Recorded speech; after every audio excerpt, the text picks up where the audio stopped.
আমাদের সুন্দর দেশটাতে তাই শিশুদের উত্থান করে যেতে চাই। আমরা আজকে শিশু আসিয়ার করুণ মৃত্যুতে গোটা জাতি শোকে স্তব্ধ। আমাদের কথা বলার ভাষা আমরা হারিয়ে ফেলেছি। আমরা ভাবতে পারি না এই সভ্য সমাজে একটি শিশু, যে শিশুটি ফুলের মতো বেড়ে ওঠার কথা ছিল, যে শিশুটি কলি হয়ে ফুল না ফুটতেই অকালে ঝরে পড়ল, এটি সভ্য সমাজের জন্য আমি মনে করি শিশু আসিয়ার মৃত্যু, এই করুণ মৃত্যু আমাদের এই সভ্য জগতের মুখে চপটাঘাত।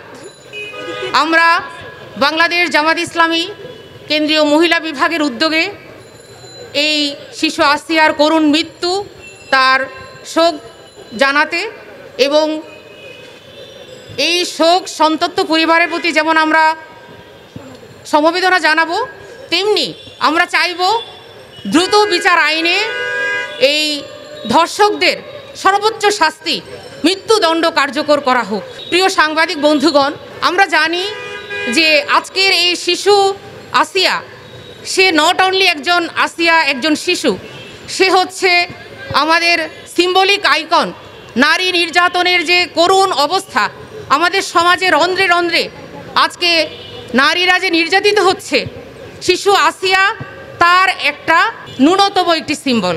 কিন্তু আমরা জানি আমাদের ঘরে ঘরে, আমাদের সমাজে, আমাদের পরিবারে, বিভিন্ন প্রতিষ্ঠানে, ঘরে বাইরে নারীরা আজকে নির্যাতিত হচ্ছে। তার খুব কম ছিটে ফোটা হয়তো পত্রপত্রিকার, মিডিয়ার আপনাদের মাধ্যমে প্রকাশিত হচ্ছে।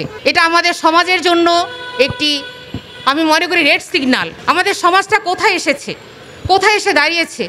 আমরা সভ্য সমাজ দাবি করছি, আমরা ডিজিটাল রাষ্ট্র বলছি, আমরা স্মার্ট বাংলাদেশ বলেছি। প্রিয় সাংবাদিক বন্ধুরা, আমরা জানি যে আসলে এই যে আজকের এই কালচার, ধর্ষণের কালচার তৈরি হয়েছে, এটা কিন্তু একদিনে হয়নি, এটা একদিনের ঘটনা নয়।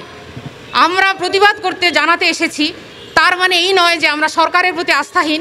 আমরা আশা করব এই জনগণের ম্যান্ডেট নিয়ে যে তত্ত্বাবধায়ক সরকার এসেছে, ইন্টারিম গভর্নমেন্ট এসেছে, তারা যথাযথ বিচার করবে। আমরা চাই যে দ্রুত বিচার কার্যকর করা, শাস্তি কার্যকর করা। সেই সাথে আমরা এই মেসেজ দিতে চাই জাতিকে, এই যে ধর্ষণের কালচার তৈরি হয়েছে কারা করেছিল? বিগত স্বৈরাচার সরকার, বিগত ফ্যাসিস্ট সরকার 15 বছরের শাসনামলে আমরা দেখেছি তারা এমন একটা কালচার তৈরি করেছে, সেখানে তাদের ছত্রছায়ায়, সরকারি ছত্রছায়ায় আমরা দেখেছি যে ধর্ষণ সেঞ্চুরি পালিত হয়েছে। খুবই দুঃখজনক বিষয়, সরকারি ছত্রছায়ার ধর্ষণ সেঞ্চুরি পালিত হয়েছে। তারই ধারাবাহিকতায় আজকের এই ঘটনাগুলো, আসিয়ার ঘটনা। আমরা দেখেছি বিচারহীন সংস্কৃতি, আমরা দেখেছি রাজনৈতিক পলিটিক্যাল পরিচয় পেয়ে তারা পার পেয়ে গিয়েছে। বড় বড় যারা রাঘব বোয়ালরা ছিল, তাদেরকে রাজনৈতিক পরিচয়ে তাদেরকে জনগণের আউট অফ সিন, তাদেরকে বিহাইন্ডে রাখা হয়েছে। প্রিয় বন্ধুরা, প্রিয় সভ্য সমাজ, সচেতন সমাজ, আমরা আজকে এসেছি, নারীরা সমাজের অন্যতম একটি অংশ। আমাদের প্রিয় রাসূল ঘোষণা করেছেন যে নারী হচ্ছে, তোমরা সমাজে একটা পাখির পাখা সম। নারী এবং পুরুষ সমাজে যেমন একটা পাখি, তার দুটো পাখা থাকে, তেমনি নারী এবং পুরুষ সমাজটাকে এগিয়ে নেওয়ার জন্য সমান ভূমিকা পালন করতে হবে। আমরা বিগত স্বৈরাচারের আমলে কথা বলার স্বাধীনতা পাইনি, আমাদের কোনো বাক স্বাধীনতা ছিল না, আমাদের লেখার স্বাধীনতা ছিল না, আমাদের চিন্তার স্বাধীনতা ছিল না। সর্বক্ষেত্রে আমাদের টুটি চেপে ধরা হয়েছিল। বলা যাবে না, ছোঁয়া যাবে না, বলা যাবে না কথা, রক্ত দিয়ে পেলাম এ কোন স্বাধীনতা। এটা ছিল আমাদের জনগণের সাধারণ প্রশ্ন, যে কোন স্বাধীনতা আমরা 54 বছরে এসে আমরা দেখতে পাচ্ছি। প্রিয় বোনেরা, লুটপাটের স্বাধীনতা, অনৈতিকতার স্বাধীনতা, অশ্লীলতার স্বাধীনতা, কিন্তু সত্যিকারভাবে বেঁচে থাকার স্বাধীনতা আমাদের জনগণ পায়নি। সুতরাং আজকের এই মানববন্ধন, নীরব প্রতিবাদ আমাদের সমাজে একটা, আমি মনে করি, মেসেজ দিয়ে যাবে, আর নারী সমাজের মধ্যে সচেতনতা তৈরি করবে।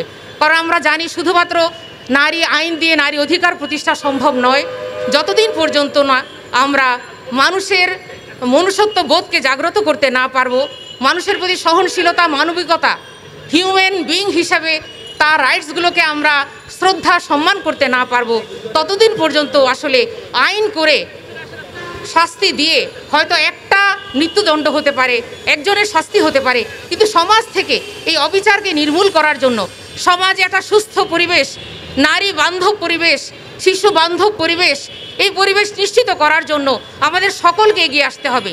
আমাদের সোসাইটিতে এই নৈতিকতা, ভ্যালুজের যে অবক্ষয় হয়েছে, মূল্যবোধের যে অবক্ষয় হয়েছে, সেটা আমাদের স্বীকার করতে হবে।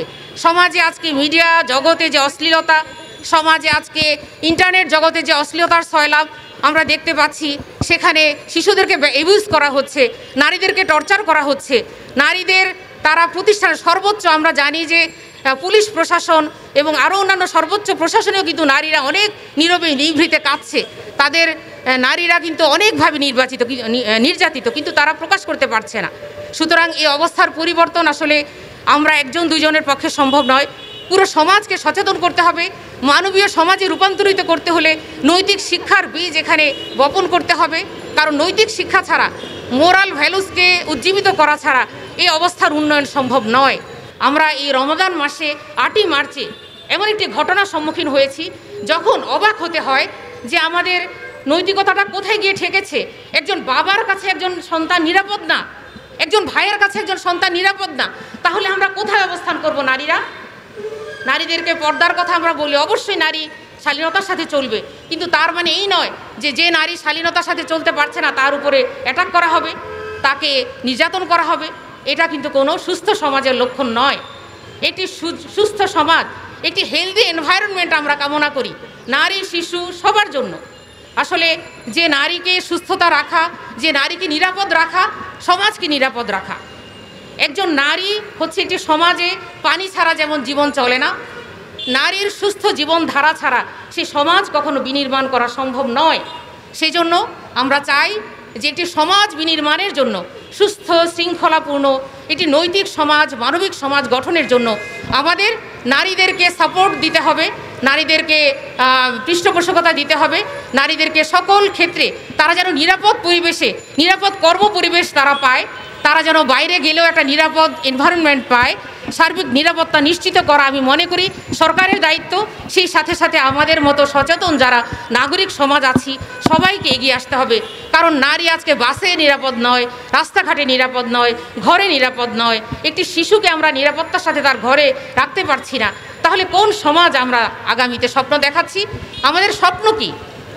আমাদের স্বপ্নকে, সেই দেশ গড়ার স্বপ্ন আমরা এক একজন রূপরেখা দিচ্ছি ঠিকই, কিন্তু আমরা কেউ কিন্তু সত্যিকার সমাজ গড়ার জন্য শিক্ষা ব্যবস্থার মাধ্যমে নৈতিক ভিত্তি, নৈতিক বীজ বপন করার জন্য যে ব্যবস্থার মাধ্যমে মানুষের মানবীয় দিকগুলো, মানবিকতার বিকাশ ঘটবে, সেই দিকগুলোকে ইগনোর করে আমরা শুধুমাত্র আইন দিয়ে এক পেশে একটি সিদ্ধান্ত দিয়ে সমাজকে আমরা কি করতে পারবো না? নিরাপদ একটি সমাজ তৈরি করতে পারবো না।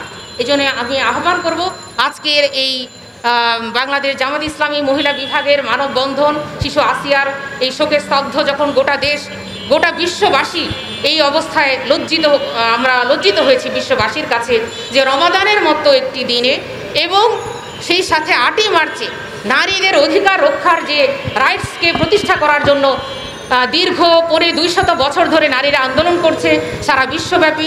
আমরা জানি যে 1857 সালে যেই নারীরা রাস্তায় নেমে এসেছিল, সুতা কারখানার নারীরা, তাদের নিরাপদ কর্মপরিবেশ, তাদের ন্যায্য মজুরি, তাদের নিরাপত্তা এবং তাদের কর্ম বৈষম্য দূর করা, তাদের কর্মঘণ্টার যে 8 ঘন্টার দাবিতে তারা রাস্তায় নেমে এসেছিল, এবং সেই যে আন্দোলন শুরু হয়েছে প্রায় 200 বছর হয়ে গেল, কিন্তু আমরা দেখতে পাচ্ছি যে সেই অবস্থা থেকে আরও অবনতি হয়েছে সমাজের। আমরা আইয়ামে জাহিলিয়াতকে হার মানিয়েছি, কারণ আমরা দেখিনি আইয়ামে জাহিলিয়াতে কোনো নারীকে, ছোট্ট মেয়েকে গণধর্ষণ করা হয়েছে।